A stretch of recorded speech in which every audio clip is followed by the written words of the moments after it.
kwanza huo wakati haya mambo yakianza kulikuwa hakuna hii serikali ya ugatuzi. Wakati mambo ya mafuta ilikuja hapa, ilianza national, ikakuja county, lakini wale watu mafuta yanashindwa kutoka kwao, hawajapata habari kamili.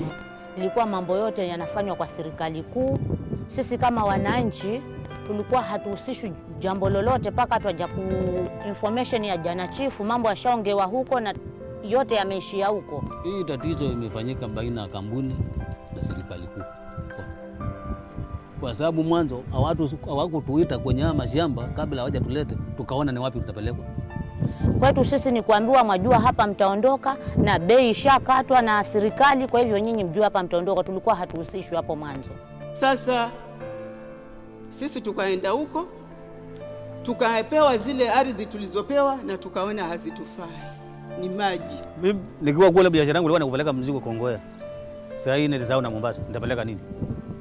Mimi shamba letu lilikuwa ekari 22. Shamba moja lilikuwa na ekari 20, shamba lingine lilikuwa na ekari 2.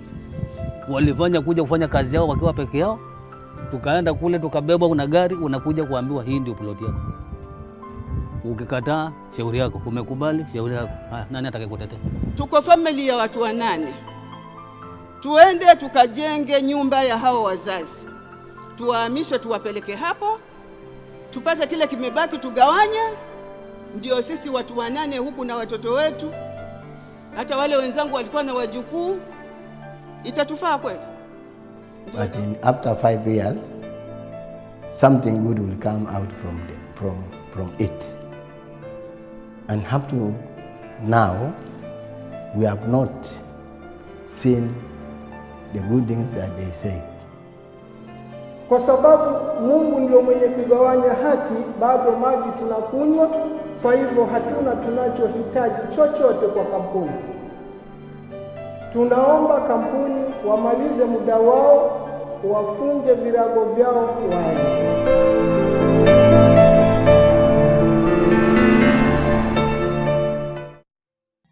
The discovery of oil, gas and other natural resources is largely received with optimism as having the potential to stimulate the country's socio-economic development. Sadly, the discovery of these valuable resources soon become a curse than a blessing when potential obstacles like weak institutions, inadequate macroeconomic policies, poor governance and lack of benefit-sharing policies and mechanisms among relevant stakeholders derail the effective use of these resources to benefit host communities and the country as a whole. Now, what is the strategy way forward now? Because mining was already started. There was no another forum after or before. It is now that we have come for the first one. All we had from our grandparents and they were taken out of the mining area. Yes. They were being resettled somewhere. Yeah. But they were never given the information, what is going on. They were just given money just to go. The community back there doesn't have any knowledge about mining. Sheria ndio inaongoza serikali ama serikali mbele, sheria nyuma. Ilikuwaje? Sisi watukwana hatuna nini? Hatuna sheria. Mali yetu inaondoka tu hivyo. Hakuna mtu anatueleza, hakuna mtu tunakaisha chini.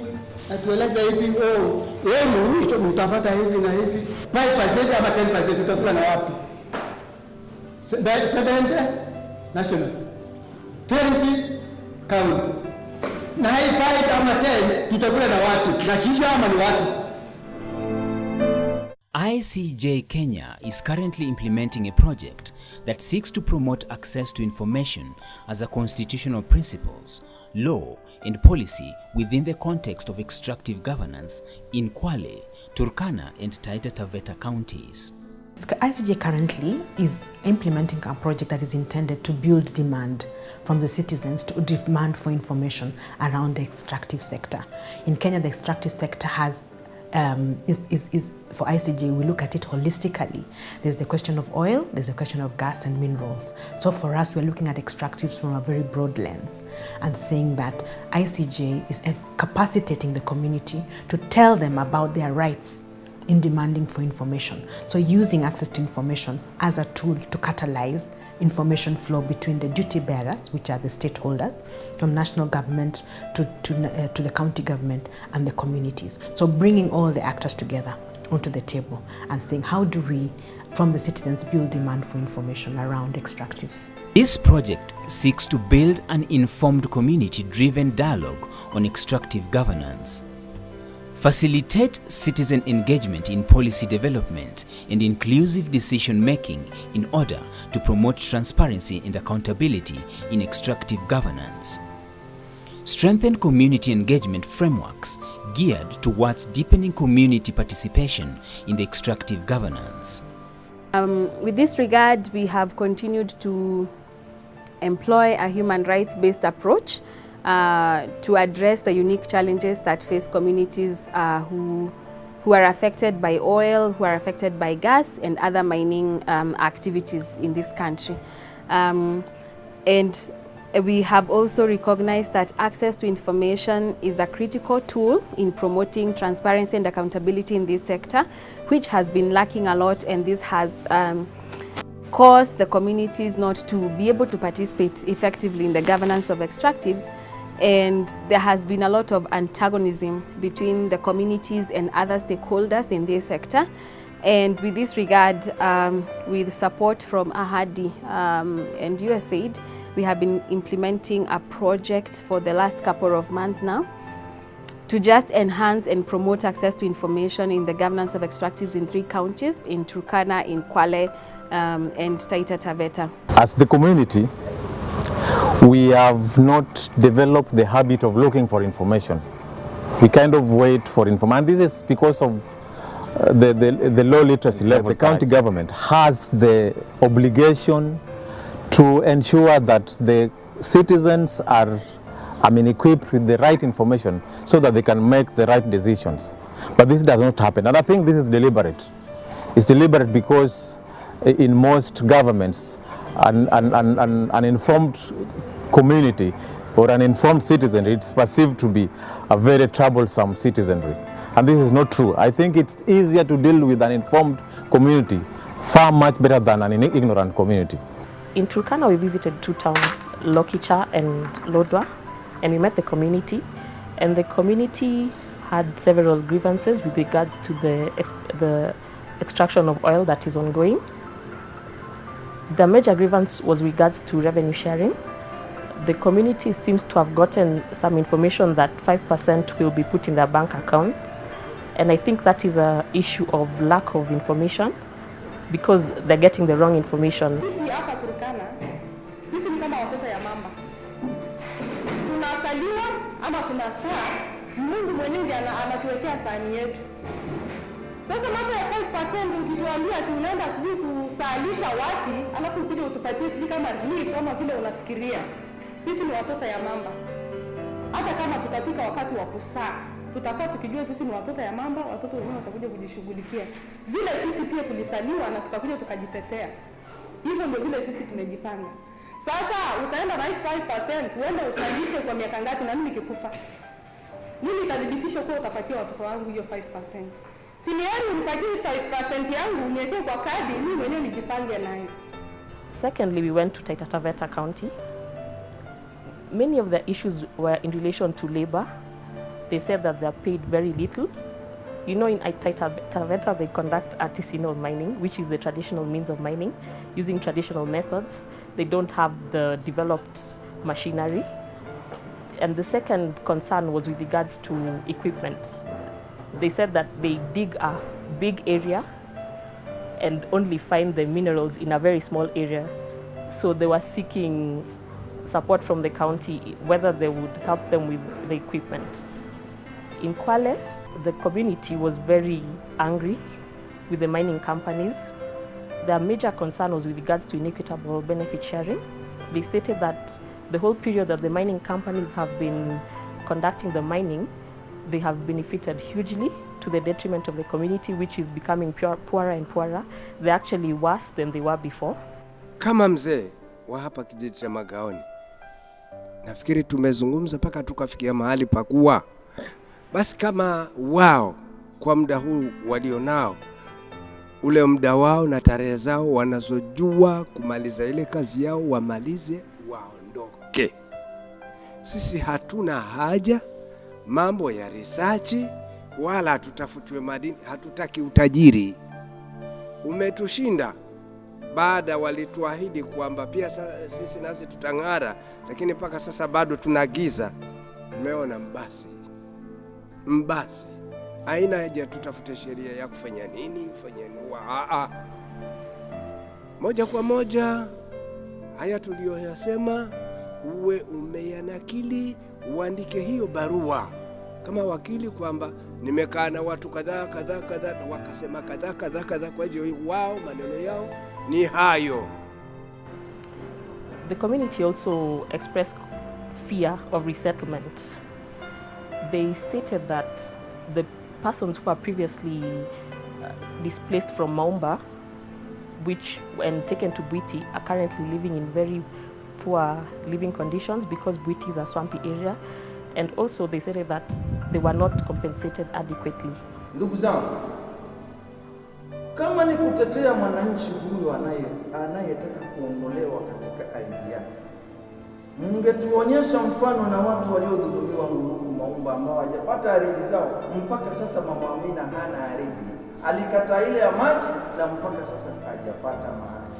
Je, mmewahi kufika Bwiti, mlima Bwiti, wakati mahali watu wa Maumba Nguruku wamepelewa? Maji ilikuwa ni hapo.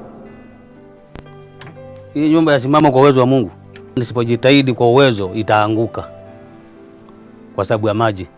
Sasa uwezo ni kupata nifanye kazi kama hii, nizungushe round.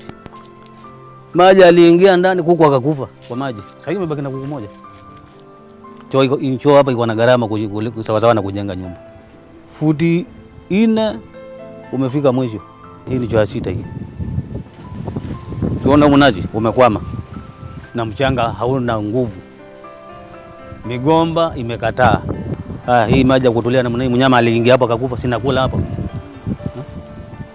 Ambao kule Maumba kila shamba hakuna mtu alikuwa anachota maji kwa jirani. Uking'ola mwogo hivi hakuna kitu. Sasa hapa kitu ni mbegu tu, lakini hakuna chakula. Tena hiyo mbegu pia ni kubahatisha. Nikiwa kule biashara yangu ilikuwa ni kupeleka mzigo Kongoya. Sasa hii ni na Mombasa, nitapeleka nini? Nimejitahidi lakini zimeshinda. Hii ni kukaranga. Imeshindwa na maji. Hii ni pojo, imeshindwa na maji. Na mchanga ovyo. Kama utumia akili utakuwa mwizi. The journey towards transparency and accountability in the natural resources sector is a fundamental right guaranteed under Article 35 of the Constitution. Through this project, we seek to have a community-driven dialogue on extractives, and more so, we seek to facilitate citizen engagement in policy development and ensure that they are included in decision-making, and we know that this is going to go a long way to promote transparency and accountability in this sector. Lastly, we want to strengthen community engagement frameworks that are geared towards deepening community participation in the governance of extractives, and we hope that this is just one of the steps to try and build a culture of citizen-driven dialogue in the discussions in this sector. The Mining Act 2016 gives effect to the specific provisions of the Constitution in a bid to enhance transparency, cohesion in the management of natural resources. Article 60 sets out the principles of land policy. Article 62(1)(f) provides that all minerals and mineral oils form part of public land and shall be held by the national government in trust for the people of Kenya. Article 66(2) requires Parliament to enact legislation to ensure that investments in property benefit local communities and their economies. Article 69 sets out the obligations of the state with regards to the environment, in particular the use of the environment in a sustainable manner, And Article 71 requires Parliament to enact legislation providing for the different classes of transactions subject to ratification by Parliament.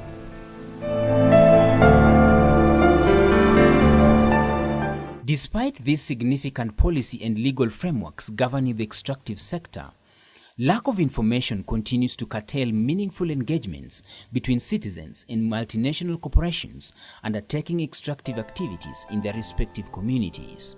Watakaa kwa mwafisi waseme public participation, kitu kizuri tu, lakini yule mwananchi, ile participation itakayowekwa, watachaguliwa watu fulani waje zao wapewe information sugar coated, lakini in the real sense huambiwi madhara halisi ya ule uchimbaji kwa mwanadamu. Hakuna kitu kama hicho.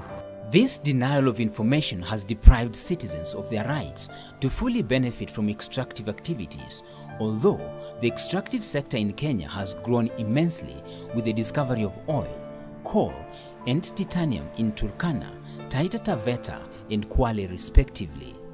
The investor had the opportunity to engage the legal services to enable them negotiate with the community on land issues. While on the other hand, the community did not have anybody to negotiate on its behalf, you see. So the ignorant community and the very knowledgeable investor took that advantage to manipulate the community so as to get their land cheaply. And this is something very serious because until now it affects the community. That is why one of the impacts is that even as the investors want to continue investing, the community is very suspicious. There's a great deal of mistrust between the community, amongst the community. They do not know what if the incoming investor is going to treat them the way the other investor treated them. That is why. In addition, the absence of provisions that cover artisanal extractive activities in the present legislation escalates the problem by giving the impression that they are distinct. This creates the urgent need for their inclusion in the broader extractive sector policy and legislative strategy to bolster transparency and accountability. Besides the cross-cutting challenges of lack of information or awareness among members of the public on the scope of laws, policies and frameworks that regulate the extractive sector and their corresponding rights in respect of the resources, there is also poor or lack of implementation where policies exist. Kwa sababu yule mwenyeji wangu ambaye nimempata hapa, yeye hana shamba, amekosa. Na huo wakati wa mgawanyo wa mashamba alikuwa hapa na akakosa. Na mimi ambaye nimekuja nimepata, na inabidi nimuondoe yule jirani yangu ambaye yuko pale kwa shamba aondoke ili mimi nipate mahali pa kukaa. Patakuwa na ujirani kweli hapa? Kwa sababu tangu hii mafuta ikuja hapa hivi imekuwa ni kufurutana. Saa hizi mtoto haelewani na baba yake. Wewe baba uelewani na mtoto yako kwa sababu ya hii mambo ya mafuta. Imeleta maneno mengi sana mpaka kutokusikizana kwa jamii. Hata bibi mwenyewe haelewani na bwana yake. Kwa sababu huyu amefinywa kwa ukuta fulani, huyu amefinywa kwa ukuta fulani kwa sababu ya kutafuta. Na ukijaribu kuongea mbaya, unafutwa. The lack of adequate community consultation in decision making on issues that require prior consent is a source of perpetual conflict and friction between communities and mining companies to culminate in loss of time, lives and property. Hapa Magaoni na bezi nyingine hatuanzilea vita. Sisi na wazee wetu walifungwa kwa sababu ya sheki, kwa sababu ya ardhi yetu. Tulikuwa tunapokonywa mimi na kusheki, tukapigana, tukafaulu. Wazazi wetu, wakina wazee wetu walipigana na majembe kwa sababu ya hii ardhi. Watu chifu tulikuja tukapiga hapa Magaoni. Huyu chifu ana bahati, yule chifu ana bahati. Na tulimwambia tutakuja tukupige. Huyu mwenyewe alikuwa hapa. Tulimwambia hapa Magaoni tutakuja tukupige. Chifu mwenzako sisi tulipiga. Kwa hivyo tafadhali tunakuomba wewe chifu, kama kumekuja watu wa bezi usitembe nao, lakini bado hajasikia. Although natural resources wield a huge potential to steer the country's economy to greater heights, inadequate stakeholder engagement on legislation exploitation and sharing of benefits can lead to suspicion, mistrust, and conflict with far-reaching ramifications on the economy and host communities. Hawa watu sita, hawa hizi village sita, hawataki hasa. Nyinyi mmefanya bahati sana, lakini ilikuwa hamuone hata mtu mmoja. Si mkutano wa kwanza huu. Karibu mikutano mitatu umefanyika. Ni mimi na chief na sub chief na wale wageni ambao wanakuja. Kwa hivyo ikiwa mmekuja kutetea haki za kibinadamu, kweli mutetee haki za kibinadamu. Kiwa nanyi mmetumwa, msifanye hivyo. Mwekezaji alipofika maeneo haya alitufanyia mikutano kadha wa kadha, mingi tu, wakituomba kwamba tuwape mashamba yetu wachimbe visima ili wapate maji mengi. Wakatuahidi kwamba tutakunywa hayo maji masafi, na kwa sababu binadamu anahitaji mazingira masafi, tulikubali, tukapiga makofi, tukapeana hizo ardhi. Maji yakachimbwa na moja kwa moja yakapelekwa site. Kwa sababu lau kama wangeita mlala hoi ni binadamu, tungepata maji. Mbali na ajira yakakana, kwa sababu kutoka mwaka 60 tupo ndani ya ardhi hii, hakukuweko na mwekezaji huku. Lakini tulikuwa twala, twanywa, twaoga, twafanya kila jambo. Twazaa, twalea, twasomesha, na hatuna ajira. This creates the need for stakeholders' engagements on modalities for consultative engagements. Information around licensing, for example, in mining, is still very opaque. Information around contracts that have been awarded to multinational corporations is still very vague. The information that is required for the citizens to understand why multinational corporations are actually conducting extractive activities in their counties or regions is still not available.